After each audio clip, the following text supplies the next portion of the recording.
Good afternoon, everyone, and welcome to today's webinar. We are thrilled that you're with us. We've got a great crowd and a great hour ahead of us. Our webinar today is entitled Capital Project Success with Safran Project 7, and it's hosted by Safran Software Solutions.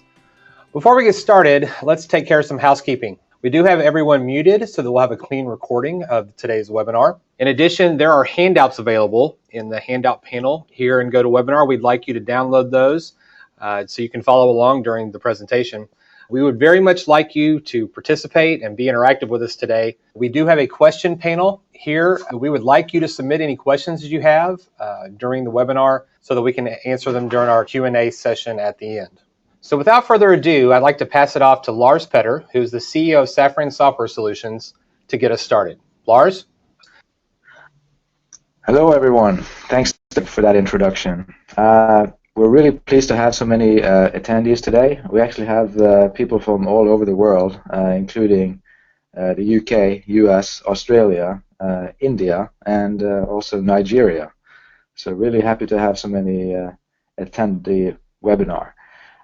Some of the companies that are on here today are from ABB, ConocoPhillips, Crossrail, Lockheed Martin, Mace Group, NASA, Nexon, and Transport for London. So quite a good variety of companies that are involved with capital projects. I also want to introduce my co-presenter, Øyvind Råberg, who's sitting here with me. So Øyvind, who are you? Hi, I'm the Product Strategy Manager for Safran Software Solutions. I've been with the company approximately 18 years. In total, I've been working like 33 years with serving software and supporting project management, planning, and scheduling, including some years with ARC engineer as a planning engineer in the mid-80s. Good. Perfect. Thank you, Øyvind. Then we'll get back to him in a few minutes once we get past some of the introductory parts here. So today we're going to cover off a few things. We're going to start with an introduction and then quickly move into to Safran, the company, just to give you a little bit of background on who we are. Then we're going to talk more about capital projects and how Safran can help you there, both from a higher level and also going into the product in some detail and taking a look at that. That will be Øyvind's part. And then we'll conclude with a summary and a Q&A. So again, if you have a question, please use the question panel in your GoToWebinar account there that you see on your screen. So why are we here? We're going to start with a couple of kind of high-level facts to set the stage for this webinar. I'm sure you've seen a lot of these statistics, but I thought this one was interesting. There's a study here by, actually the book called Industrial Megaprojects, which found that 65% of all projects over 1 billion around the world fail, and 35% of smaller projects fail. And by failing, we mean that they are at least 25% over budget or late by at least 50% from the planned schedule. Both of these factors obviously have a significant impact on a project's return on investment. In addition to that, we also found another study that researchers at McKinsey found 48 struggling mega projects, and in 73% of the cases, poor execution was responsible for cost and time overruns. So I think we can probably all agree that there's some room for improvement here.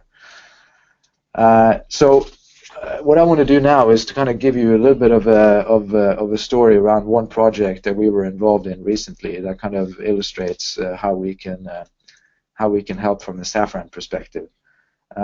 What you see on your screen here is a hospital that was just finished. It was a 5-year construction behind this, and it was about $1 billion project, so what's commonly known as a mega project, and it consisted of about 100 major contracts. We actually went to a seminar ago here with a project director from this hospital. He described the whole project and how you know, the lessons learned and all those kind of things. And we we were quite pleased to hear that he mentioned the use of Safran project as one of the success criteria behind this hospital and the success of it, or success of the construction project. And specifically, he went into to mention this and show this report, which is a histogram S-curve report that shows the tracking of the progress during the project execution phase. And he illustrated this, used this as an illustration to show basically that they had really good control over the progress of the project during the execution phase. He basically used this to show how closely they were aligned with the planned progress during the execution.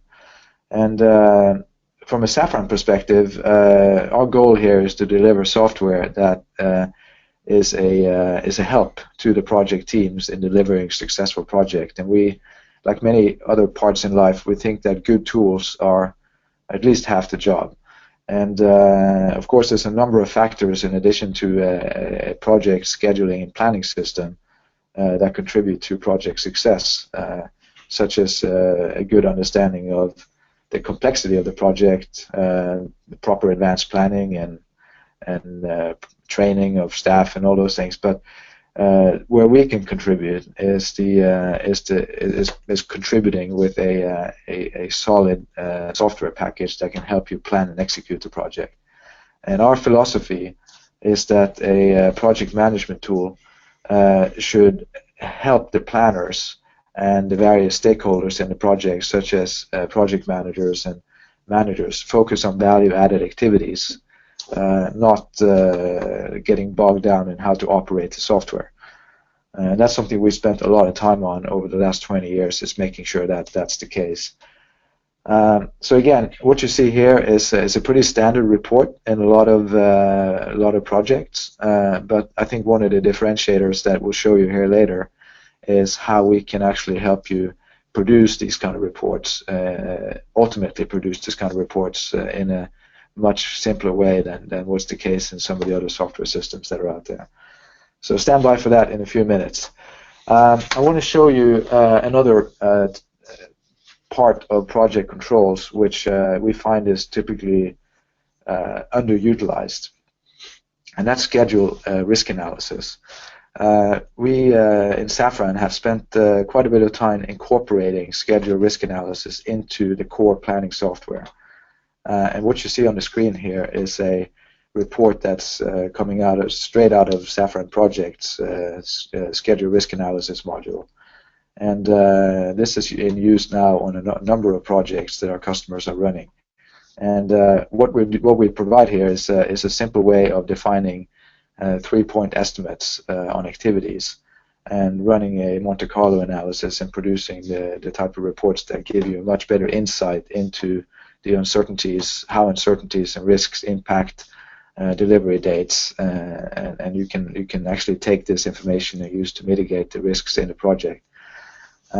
Sounds pretty basic maybe to some of you, but we find that a lot of projects, they only do this type of analysis on major milestones, and it's done in separate software packages, maybe by separate people, and we think this can be done in a lot more integrated fashion.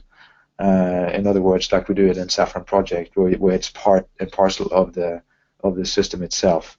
So again, we'll get back to this a little bit later in the actual software demo. So now that we kind of set the stage from a high level, I just want to spend a few minutes telling you about Safran, the company, for those that are not familiar with us. We've been around for about 20 years, and we worked exclusively in providing software solutions for complex projects, typically in the asset-intensive industries such as oil and gas, big capital projects in infrastructure. More recently now in aerospace and defense, we have some nice customers there, as well as utilities. And the common denominator here is that they're all complex projects that require a lot of planning and follow-up during the execution phase, and we're quite comfortable in this space here.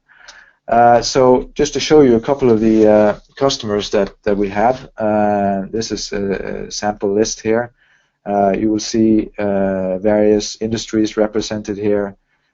You will see the type of companies range from owner-operators to engineering companies to construction companies, consulting companies, so forth. The whole basically value chain of a project is our customers of Safran on these type of projects. So with that, I want to just give you kind of a quick view of the product portfolio or product suite that we have here at Safran. If you look at the top left-hand side of the screen, you'll see Safran Project, which is our flagship product. This one is the one we're going to talk about today, and it's used for capital projects as well as some other use cases that I'll mention in a few minutes. We also have some companion products such as Safran Web Access and the two integrators that you see on the right-hand side, which allows integration with SAP and IFS. Those are the two main financial systems we generally, or ERP systems, we integrate with today. We also have a couple of other products. Safran Risk is a separate kind of full-blown quantitative risk analysis software that has more of the risk functionality in it that I mentioned earlier, but it's a very interesting product. We have a webinar on this in actually about a week, so if you're interested in that, you can go to our website and sign up for that. Also, we have a lighter weight product called Safran Planner, which is built on the same philosophy as Safran Project and the same platform, but it's just a lighter weight product for use on smaller projects. But it's a very close correlation between the two. So a number of our customers have deployed both products, Safran Project for the bigger ones and Safran Planner for the smaller projects. Okay, so on use cases, obviously we're here today to talk about capital projects, but we also have a number of customers that are using Safran for operational planning. For example, Statoil, one of our largest customers, are using Safran for planning their short-term, mid-term, long-term maintenance and modification projects. And then we have, of course, the combination of the two, which are turnarounds, shutdown turnarounds, overhauls, which is also known as the Formula One of planning, where there's a lot of stuff that has to be done in a very short period of time. And this is also a use case that we have several customers using Safran for. All right, so just a quick look at some of the type of projects we get involved in. I've highlighted a couple here just for illustration purposes. In the oil and gas side of things, we recently, or our customer Statoil recently completed a production platform called Gudrun, which you can see here on the screen. That was a project that had actually 16.5 million man-hours that got into this one. That's a very significant project, and the EPC contractor that built this was Able, which is also one of our customers. Very successful project. And then if you look at the middle of the screen, you see another hospital. This is the hospital just outside of Oslo, where you might recognize for some of the people that are in the northern part of Europe. This was a $1.2 billion project that was also completed successfully. And then you see a cruise vessel there. This is the Finnish shipyard Meyer, which is building cruise vessels for all the major cruise operators, planned in Safran as well. And then we have the project that's going on at the moment, just about to finish up here next year, which is the Terminal 2 addition to the Oslo Airport, which is a $1.8 billion US project, adding a terminal to airport already in operations. There's 30 large contracts involved here, and there's a lot of complexity, and they're using Safran to do master planning of all the different activities in this project, as well as, of course, progress reporting during the execution phase. And one of the handouts that we have here today available to you in GoToWebinar is a case study on this project. So feel free to download this one anytime during the session. Last slide from me is, or last two slides is looking at an interesting study that we came across that Accenture recently published. They published something called 10 Current Trends in Capital Projects. Pretty timely for this webinar, and even more timely was the fact that the number one trend is common tool sets with consistent data.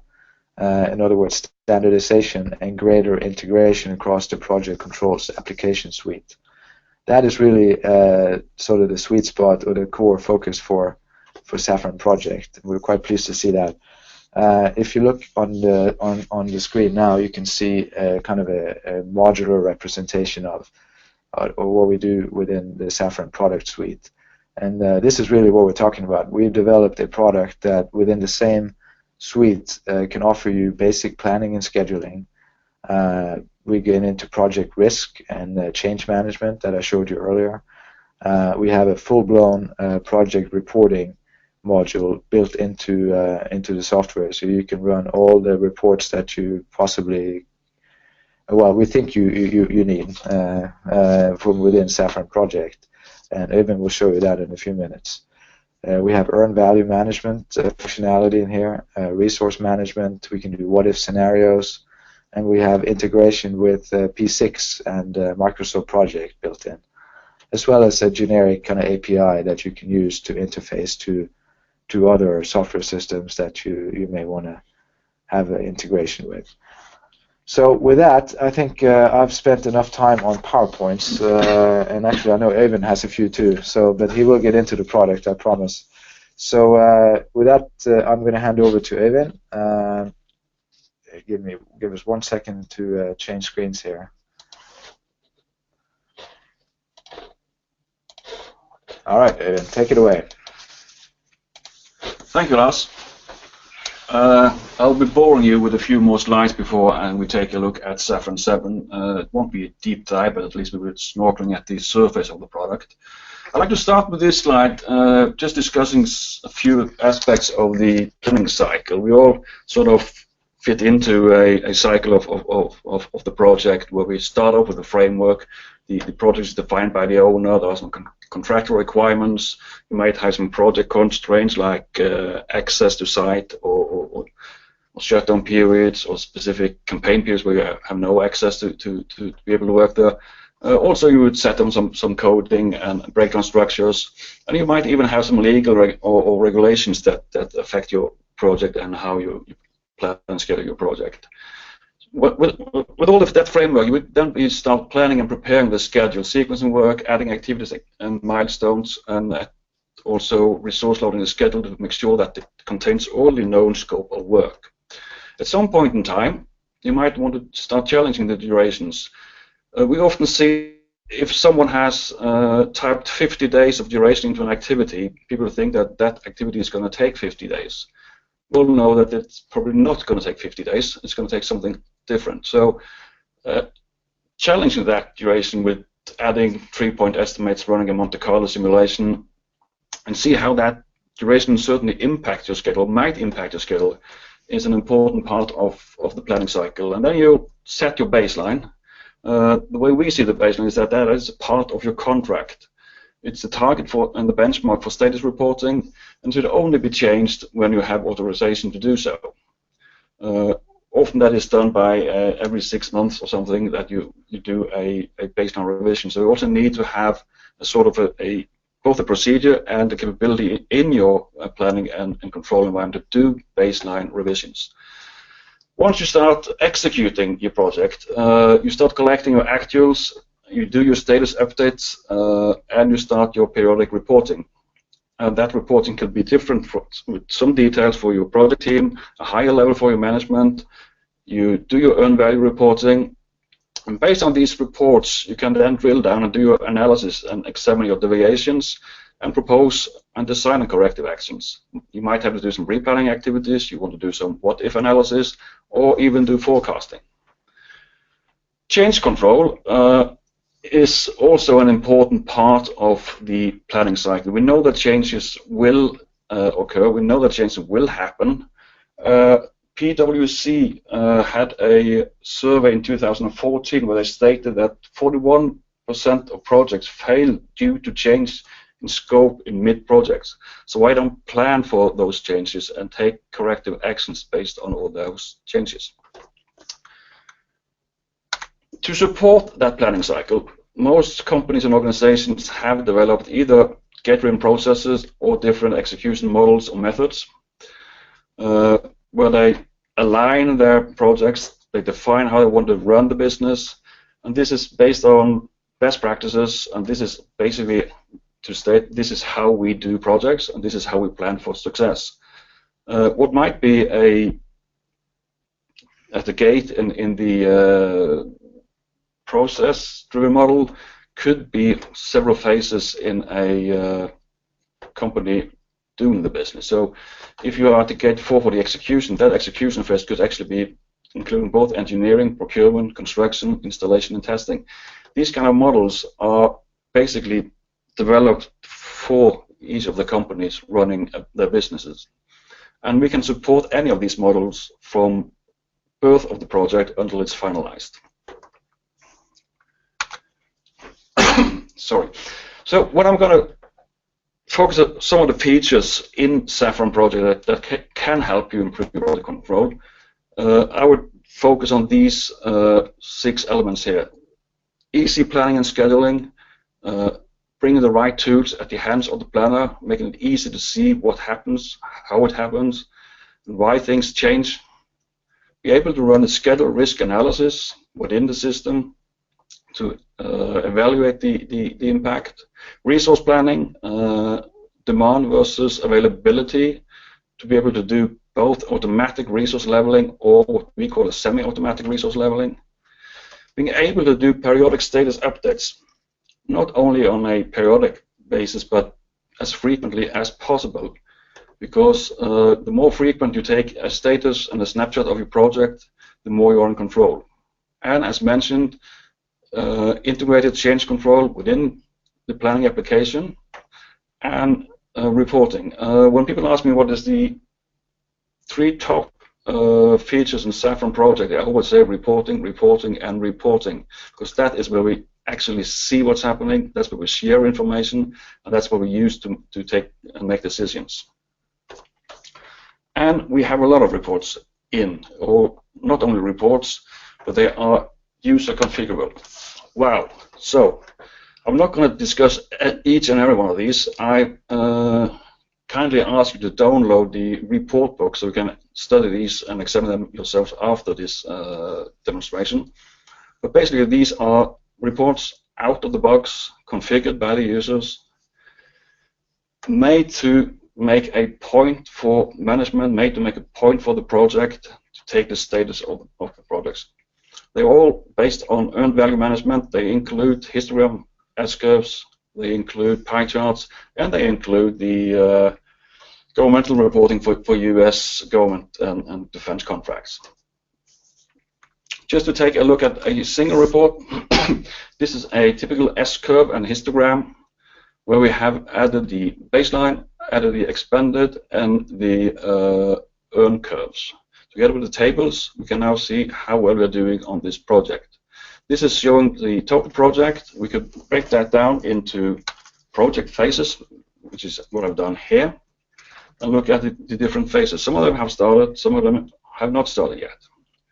And I would definitely have a closer look at what's happening in engineering, since the earned man-hours is falling during the last 2 periods. Could be something wrong with the reporting, or could be that we over-reported early on in the project.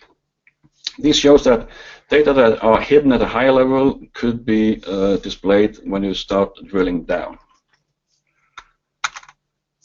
I've added this histogram S-curve from another project, and I've added this just to show one specific thing. If you look at the green line, the green S-curve, which is the original scope of work at about 270,000 man-hours, and it's the latest baseline, which is the red curve, is now at about 530,000 man-hours. So there's been added a lot of scope of work into this project. And the blue line, which is the current, is still growing. So we're now at about 540,000 man-hours. And all this is captured within Safran project. It's captured as part of the schedule, and it's captured as part of our change control mechanisms. The last report I want to show you is what we call the progress summary reports. This is just two examples, basically based on the same report.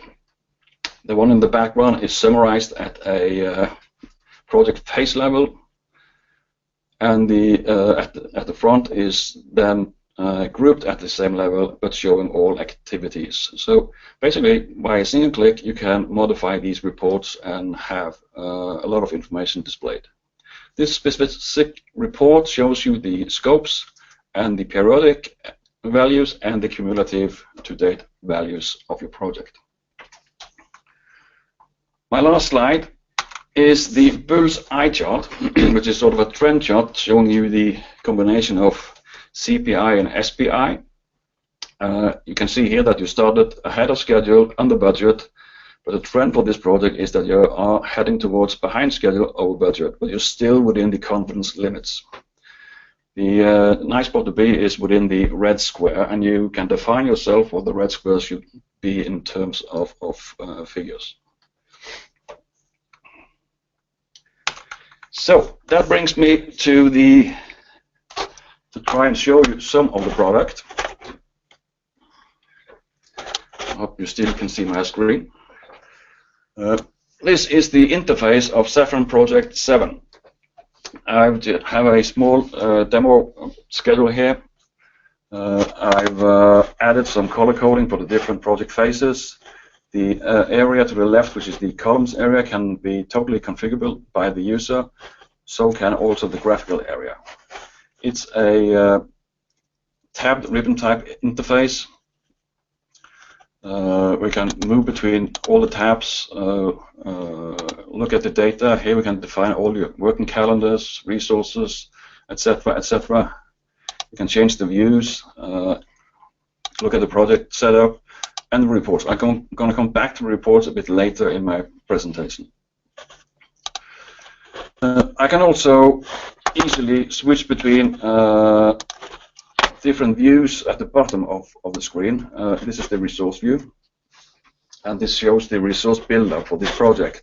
So when I move my activities, I'm not sure if you can see it at the bottom there. Let's find a big one. The engineering one shows the blue. So the activity I'm focusing on shows up at the bar here. And I can use this to add more resources to the activities. And you can also see that for this specific activity, I have already added a second resource tied up to a variation or change order. This can also be used as a quick way of doing resource analysis. If I double-click a bar, I would be presented with a list of all the activities that build up the resource requirement for that period. I could then sort it, figure out which one gives the highest, and jump to that activity. So that gives you a great deal of control when you're working with resources. I can change this one to show activity information. I could show logic information, so when I work my way through the schedule, or I could browse this by logic. It interacts with the bar chart and the Gantt.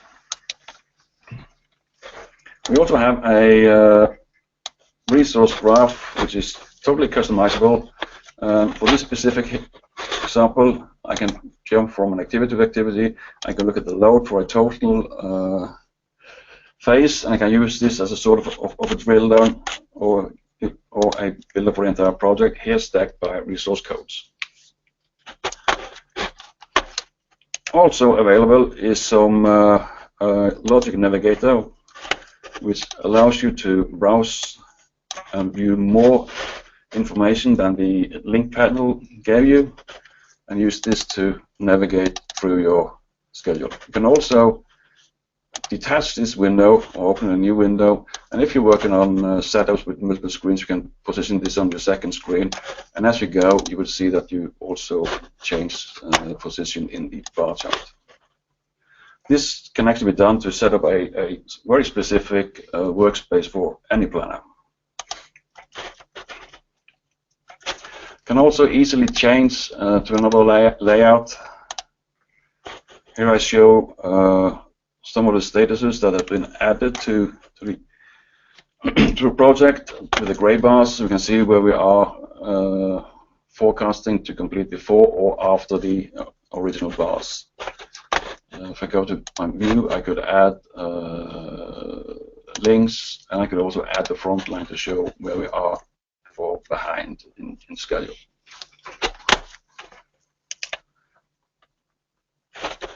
I'm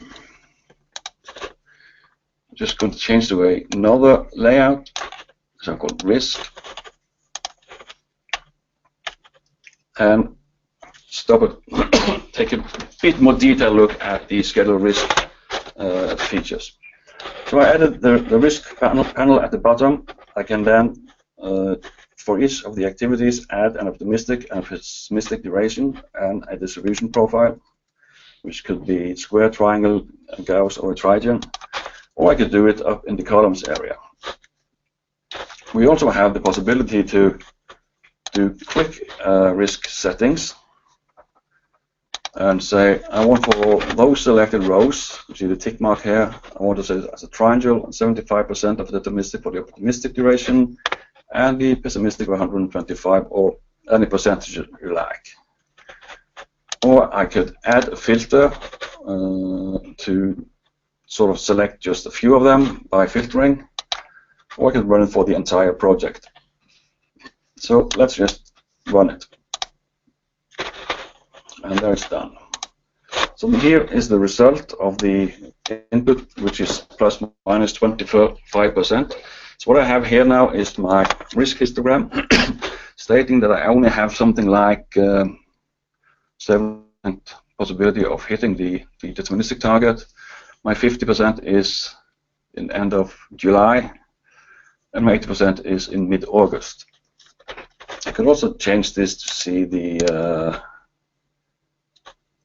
tornado chart, the criticality index, and if I add a filter to my schedule, let's look at I have a predefined filter that shows only engineering and fabrication activities. That will also knock in on the list of activities listed in the criticality index.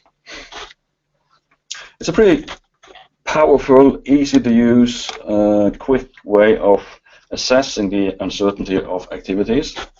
And another feature is ability to add, well, as I've done here, I have defined what I call a SRA span, which is from the earliest analysis to the latest finish of the analysis for the risk, and add that to my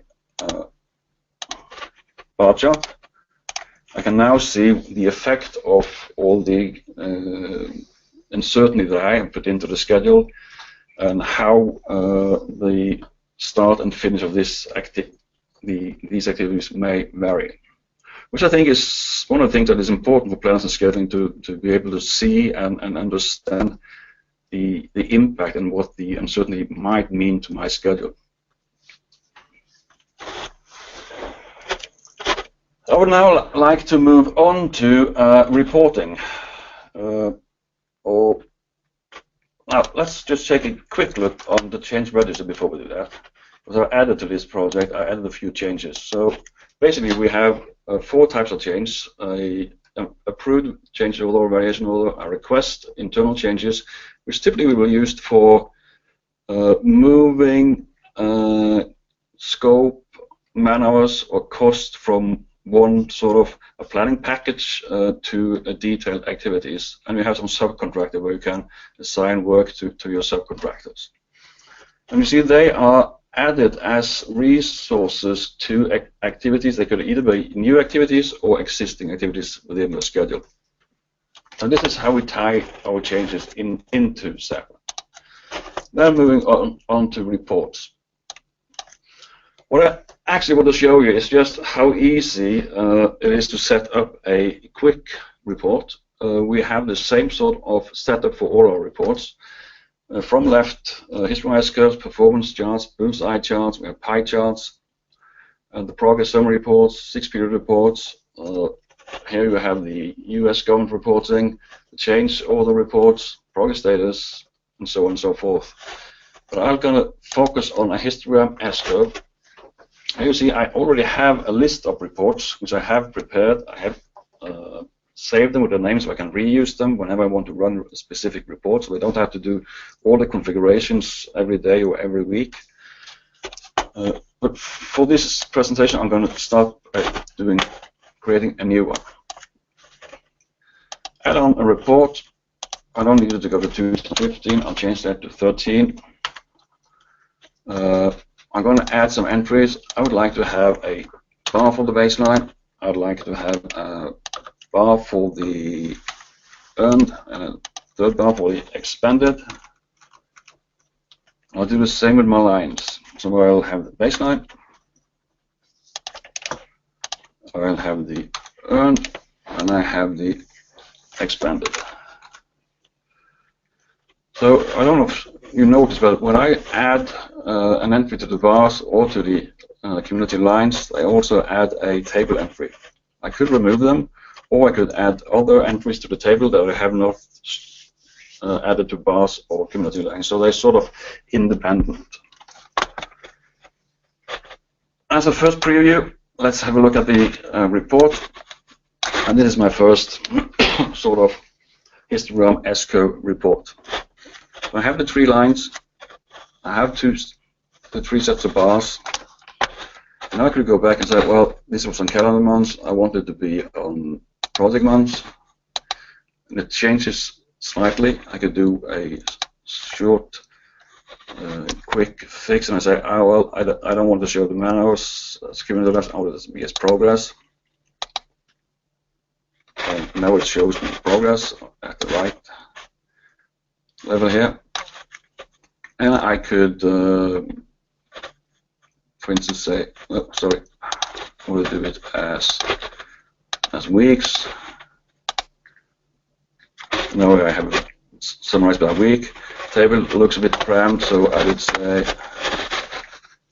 I rotate the table to make it easy to read and do a preview again. And when I'm now happy with it, I can just say save as and give it a name. It can be reused later on. So this is the typical way of setting up reports. I think one of the big advantages with Safran is it comes with a set of configurators for doing reporting, and it's the end user and it's the requirements of the project that sort of dictates how that report actually should look in to support the needs of the project. Also included in Safran project is what we call a report package system. A report package is just a definition of, or a collection of reports. You can put together a report package for your weekly internal reports, your weekly reporting to customers, or your monthly reporting requirements. So instead of bringing up one-on-one report and run them, save them to either a PDF or to a printer, you could set up and have it in one go. I've defined this one to run into a single PDF file, and as I press run here, it should now produce these 5 or 6 reports. It says it's completed. So I can go out now and find my report package. It starts with one of my Gantt charts. I have a histogram S-curve. I have a summarized histogram S-curve. I have a progress summary report by project phase, and I have one broken down by page on every phase with all the activities. This is another powerful feature when it comes to reporting that actually will help you in being able to do frequently periodic reports, saving a lot of time. It's all included within the package. You don't have to export data. You don't have to massage it in Excel or any other system. We have customers that claim that they save so much on reporting that they justify purchasing Safran project only on report packages. I think I'll stop there and hand over to Lars to do the summary and conclusion. Excellent. Thank you, Eyvind. Then I'll quickly get back to my screen here. So hopefully you've seen a powerful project planning scheduling software here today that you can see fit into your own needs. As a summary from our point of view, the things we have focused on today are the reporting side of Safran. We spend a lot of time developing this according to our customers' requirements, and you've seen that today. Also, we believe the integrated schedule and risk is very powerful. This allows your senior planners to basically do schedule risk analysis without having to consult third-party software or even third-party consultants to do basic analysis, and then you have the option to go to the more powerful Safran Risk tool that I mentioned earlier for more comprehensive schedule and cost risk analysis. But the basics are covered within Safran Project. We also have project scenario planning, which is very powerful. It gives you the ability to do what-if planning and look at different scenarios. And for those that are considering implementing Safran, it's good to know that there's a quick time to value. This is a single application that you see here. It's from an IT perspective. It's light. It's a client-server system that requires a client installation and a server, centralized server. And from an IT perspective, we have lots of good feedback that this can be set up in a matter of days, which is contrary to what we hear about some of our competing products. So that's a summary. Again, we aim to be a tool for project professionals to be more effective and get their focus on the value-added tasks that they should be doing instead of on massaging software. So that's really where we are in terms of the presentation today. We hope this was interesting, and we are now going to turn to questions. So looking at the question box, there's a few questions that have come in that we'll try to answer here. The first one is how do you actually, let me read the whole thing here. It mentioned you mentioned this airport case study earlier, where Safran was used to look at the big picture with a lot of different contractors in the execution part of the project. And how does that actually work? I guess a number of these are on other planning systems, such as Microsoft Project or Primavera, for example. That's a good question. We as part of the case study we did on that project, we dived into that quite a bit, and you are correct. In a contractor community, there is a number of different systems, and Safran Project offers, as I mentioned earlier, the ability to integrate to import both P6 XER files as well as Microsoft Project XML files. So with those two, you cover a lot of ground, and we have also for organizations that deal with a lot of subcontractors. We have something called an integrated planning module that allows you to map different fields and different ways of doing things from systems into Safran one time, and you can run again on future imports. So it's a very easy and intuitive way to handle importing of different schedules from different parties. That's something we can show in a later session. There's also one other question on integration with SAP. Obviously, a lot of companies out there are using SAP, so this question is relevant. How does the SAP integration actually work? Well, we have a separate product that I mentioned earlier, an SAP integration product that we developed with assistance of one of the experts in the business on this particular area, called Vesta Partners. And this product is written in SAP's ABAP language and communicates with the Safran APIs.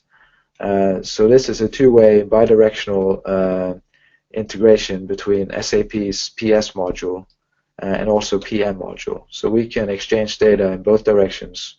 This interface is certified by SAP. So it's gone through all the checks and balances from an SAP perspective. And there is a separate webinar we did on this a while ago that should be available on our website. And also there's a product brochure on our website you can have a look at. And there's another one for Øyvind that came in, and that's you mentioned something about optimizing resources. Can you say a bit more about that? That was, I guess, a big question. Within a Safran project, you can do a automatic resource optimization based on that you have some resource requirements, and you also define your resource availability. And then Safran will run what's called a leveling of resources, moving activities within its flow to try and optimize the resource utilization or resource planning. You can also do it sort of half manually by looking at in the bar chart area. I briefly showed the resource histogram. So where you can add a line for availability and do all the changes either on activity, duration, or moving activities, and it will automatically reflect, because Safran is online and running both the time analysis and the resource aggregation in real time. That is also a very powerful feature, because especially for the planners themselves, because they will always know that it is the last change they did to the data that is reflected on screen. So instead of doing a lot of updates and then hitting off an aggregation or time analysis and then wondering after what caused this effect, the planner will always know what caused the effect, because he was the one who put the data into Safran. Good, thank you, Øyvind. I'm going to direct Øyvind to read one question that just came in while I try to answer another. So there was one that came in, which is a pretty basic commercial question. How is this product priced? Well, I'm happy to answer that. This is based on a traditional named user pricing model. So basically, it's deployed and priced based on the number of actual users that you have in the company. And we have, of course, volume discounts and those type of things. So the larger the deals, the lower the per unit or per user price. The only add-on kind of pricing that would be in addition to the basic licensing for Safran Project would be the companion products that you saw earlier, which would be the Safran Web Access for reporting and progress reporting, and also the integrators that you saw. But anyway, there's a couple of other questions here that are more at Øyvind, so I'll let him take those. Yeah, there's a question here about approving change orders and including hours and activities into a baseline. I didn't show you how that actually works, but we have a setup which we call a scope definition, which defines how changes are included and when they are included into what we call the baseline scope, a current scope, and a total scope. So it's a configuration. It can be different from project, from client to client. So it's tied together with that definition, that definition also ties together with all the reporting. Okay, good. Thank you. There was potentially one more here. Yeah, it's about can risk be quantified, analyzed across lots of disparate events, not all on the one project?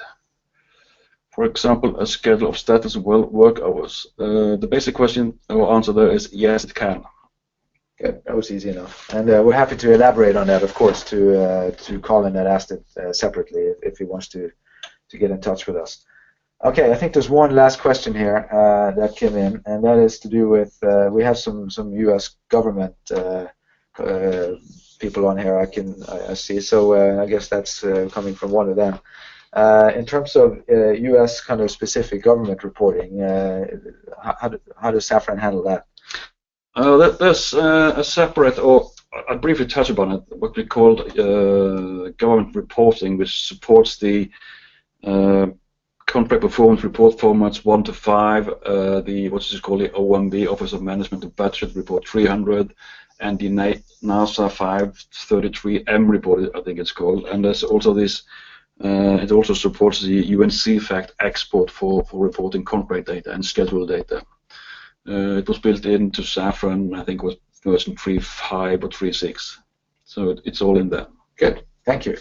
That was actually the last question. There was just one more that was answered within the system itself by our organizer, but we will have a recording of this afterwards that will be sent out. So just in case somebody missed something, you can catch it there.